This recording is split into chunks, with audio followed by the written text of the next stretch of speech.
इसलिए हम लोगों ने आयोजित की है कि पिछले 29 जुलाई से जाति जनगणना के सवाल को लेकर लगातार वैशाली और मुजफ्फरपुर के क्षेत्र में जन संपर्क संवाद कार्यक्रम हम लोग चला रहे हैं।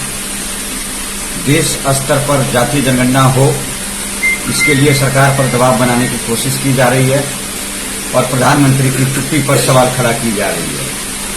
जनहित अभियान इस प्रेस वार्ता के माध्यम से भारत सरकार से यह सवाल उठाना चाहती है कि प्रत्येक 10 वर्ष में जनगणना होती है, जो 2021 में ड्यू था, आपने 2021 में भी नहीं कराया, 2023 आधी बीत चुकी, तो आप आने वाले टाइम में जनगणना की घोषणा कीजिए और जनगणना के साथ जाति आधारित जनगणना कराने की पहल करें और सामान्य जनगणना के साथ ही जाति जनगणना कराएं।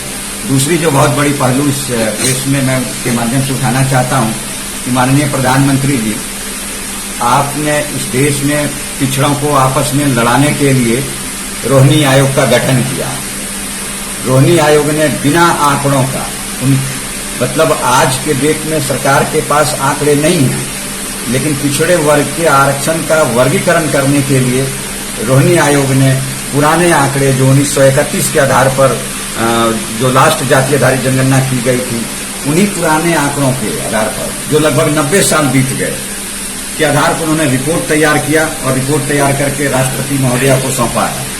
मैं प्रधानमंत्री जी से जानना चाहता हूं कि उस पुराने आंकड़े के आधार पर जो आपने पिछड़े वर्ग के आरक्षण और का जो वर्गीकरण का जो आपने फॉर्मूला अपनाने की कोशिश आप कर रहे हैं, इससे देश में आपस में पिछड़े वर्ग के लिए लड़ाई होगी।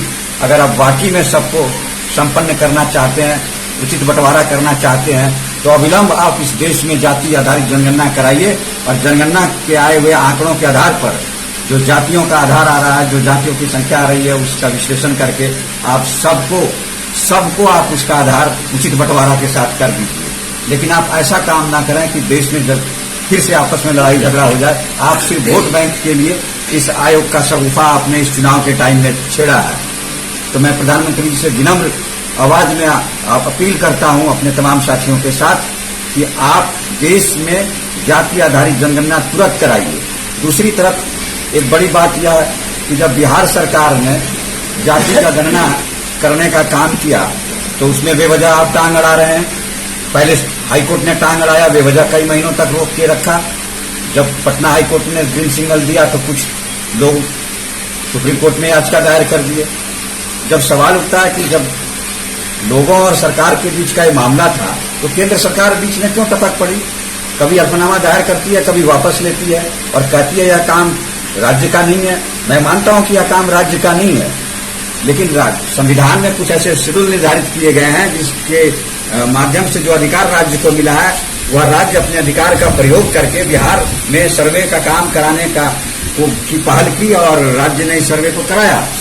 राज्य में पिछड़े वर्ग के उत्थान के लिए, वंचित के उत्थान के लिए राज्य सरकार नीतियों के निर्धारण के लिए ऐसे आंकड़ों को गणना करके चिन्हित करके कर सकती है।